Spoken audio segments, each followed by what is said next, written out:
배우고 이루는 스스로 캠프, 베이스 캠프.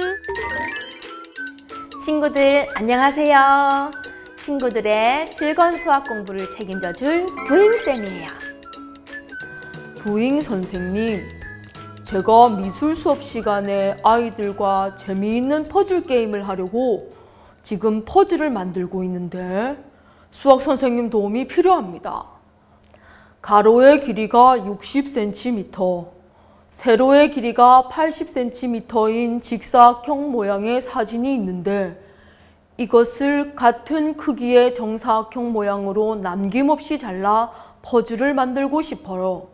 과연 정사각형 퍼즐 조각을 최대한 크게 만들려면 한 변의 길이는 몇 센티미터로 하면 될까요? 도와주세요. 그건 바로 최대 공약수를 활용하면 금방 해결이 됩니다. 그럼 지금부터 우리 친구 저와 함께 최대 공약수를 공부하러 가볼까요? 오늘 우리가 공부할 내용은 바로 최대 공약수입니다. 오늘 최대 공약수가 무엇인지, 그리고 최대 공약수를 어떻게 구하는지 자세히 알아보도록 합시다. 핵심 콕콕! 최대 공약수에 대해 설명을 해보겠습니다. 1. 공약수. 공약수는 2개 이상의 자연수의 공통인 약수를 말해요. 그럼 최대 공약수는 공약수 중에서 가장 큰 수를 의미하겠죠. 그리고 이때 공약수는 최대 공약수의 약수예요. 예를 들어 12와 18의 최대 공약수를 구해보면 12의 약수는 1, 2, 3, 4, 6, 12이고 18의 약수는 1, 2, 3, 6, 9, 18이므로 공약수, 즉 공통인 약수는 1, 2, 3, 6이고 이 중에서 가장 큰 수, 즉 최대 공약수는 6이 됩니다. 그리고 다시 한 번 더 살펴보면 최대 공약수 6의 약수가 바로 두 수의 공약수인 1, 2, 3, 6과 같게 되겠죠. 3. 서로소는 최대 공약수가 1인 두 자연수를 말해요. 즉, 공약수가 1뿐인 두 자연수를 말합니다. 예를 들어 3과 4의 최대 공약수를 구하면 3의 약수는 1, 3이고 4의 약수는 1, 2, 4. 두 수의 최대 공약수는 1이므로 따라서 3과 4는 서로소라고 말합니다. 그럼 이번에는 소인수 분해를 이용하여 최대 공약수를 구해봅시다. 첫째, 1. 각 수를 소인수 분해합니다. 둘째, 2. 각 수의 공통인 소인수를 모두 곱합니다. 또는 각 수의 공통인 소인수 중 지수가 가장 작은 수끼리 곱합니다. 자, 설명이 쉽지 않죠? 예를 들어 설명해 보겠습니다. 15와 45의 최대 공약수를 구하는 방법은 두 가지가 있어요. 방법 1은 초등학교 때 배운 방법입니다. 15와 45를 동시에 나누어 줄 수 있는 수를 찾아 안 나눠질 때까지 나누는 것이지요. 즉, 15와 45를 동시에 3으로 나누면 5, 15가 되고 다시 이 두 수를 5로 나누면 1, 3이 됩니다. 그럼 이 세로의 두 수를 곱한 수가 최대 공약수가 되어 15가 됩니다. 방법 2는 소인수 분해를 이용하여 최대 공약수를 찾는 방법인데요. 먼저 15와 45를 각각 소인수 분해를 합니다. 그럼 15는 3 곱하기 5가 되고 45는 3 곱하기 3 곱하기 5가 됩니다. 이렇게 소인수 분해한 것을 세로로 적은 뒤에 공통인 소인수를 찾아 곱하면 됩니다. 즉, 공통인 소인수는 3과 5로 최대 공약수는 15가 됩니다. 또 다른 방법은 15는 3 곱하기 5이고 45는 3의 제곱 곱하기 5가 되어 공통인 소인수 중 지수가 작은 것을 찾아, 즉 3 곱하기 5를 하면 최대 공약수는 역시 15가 됩니다. 3과 3의 제곱의 최대 공약수는 3이라는 뜻이고 5와 5의 최대 공약수도 5라는 뜻을 의미하여 각 수가 곱하기로 되어 있으니 3과 5를 곱하여 15가 되고 그것이 바로 최대 공약수라는 뜻입니다. 핵심 콕콕을 통해 최대 공약수에 대해 잘 공부하였나요? 이번엔 내가 얼마나 이해했는지 실력 따지기 문제를 풀며 알아볼게요. 너의 실력을 보여줘. 실력 따지기. 다음은 24와 30의 최대 공약수를 구하는 두 가지 방법이다. 물음에 답하시오.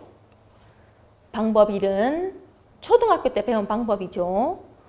24와 30을 동시에 나눌 수 있는 수 2를 먼저 나누면 각각 12, 15가 되고 다시 이 두 수를 3으로 나누면 4와 5가 되어 더 이상 나눌 수 없는 상태가 되었죠. 그럼 24와 30을 나누어 떨어지게 한 세로의 두 수 2와 3을 곱하면 최대 공약수 6이 됩니다. 방법 2는 24와 30을 각각 소인수 분해를 하여 24는 2의 세제곱 곱하기 3이 되고 30은 2 곱하기 3 곱하기 5가 되어 공통인 소인수 중 지수가 작은 수를 찾으면 여기에서는 2, 여기에서는 3이 되어 2 곱하기 3으로 최대 공약수는 6이 됩니다. 2번, 어느 것이 더 쉬운 방법인가요? 사실 지금은 여러분이 방법 1이 더 쉬워 보일 수 있어요. 그러나 수가 커서 두 수를 동시에 나누는 수를 찾기 어려울 때에는 방법 2와 같이 소인수 분해를 통해 큰 수를 분해하여 두 수를 비교하는 것이 훨씬 쉽답니다. 그래서 방법 2가 익숙해질 때까지 문제를 더 풀어봅시다. 다음은 세 수의 최대 공약수를 구하는 방법이다. 네모 안에 알맞은 수를 써 넣으시오. 두 수의 최대 공약수이든 더 많은 수를 비교하여 최대 공약수를 구하든 소인수 분해를 이용하여 구하는 방법은 동일합니다. 즉 8, 12, 20의 최대 공약수를 구한다면 각각 먼저 소인수 분해를 합니다. 8을 소인수 분해해 볼게요. 8의 소인수 2로 나누면 4, 또 2로 나누면 2가 되어 2의 세제곱이 됩니다. 12를 소인수 분해해 볼게요. 12의 소인수 2로 나누면 6, 또 2로 나누면 3이 돼요. 12는 2의 제곱 곱하기 3이 됩니다. 20을 소인수 분해해 볼게요. 20의 소인수 2로 나누면 10, 다시 2로 나누면 5가 돼요. 20은 2의 제곱 곱하기 5가 됩니다. 따라서 공통인 소인수 중 지수가 가장 작은 소인수를 찾으면 됩니다. 2의 세제곱, 2의 제곱, 2의 제곱 중 지수가 가장 작은 소인수는 바로 2의 제곱이겠네요. 소인수 3과 5는 공통인 소인수가 없으므로 최대 공약수를 구하는데 필요 없겠죠. 따라서 세수 8, 12, 20의 최대 공약수는 2의 제곱으로 4가 됩니다. 이제 최대 공약수를 이용하여 활용 문제를 하나 해보겠습니다. 딸기 24개와 귤 40개를 가능한 한 많은 학생들에게 똑같이 나누어 주려고 한다. 네모 안에 알맞은 수를 써 넣으시오. 여기에서 과일을 똑같이 나누어 주려고 하므로 나누어 줄 수 있는 학생 수는 24와 40의 최대 공약수입니다. 따라서 24와 40의 최대 공약수를 구해봅시다. 24를 소인수 분해하면 2의 세제곱 곱하기 3이고 40을 소인수 분해하면 2의 세제곱 곱하기 5이고 이들의 최대 공약수는 공통 소인수 중 지수가 가장 작은 것이므로 2의 세제곱이 됩니다.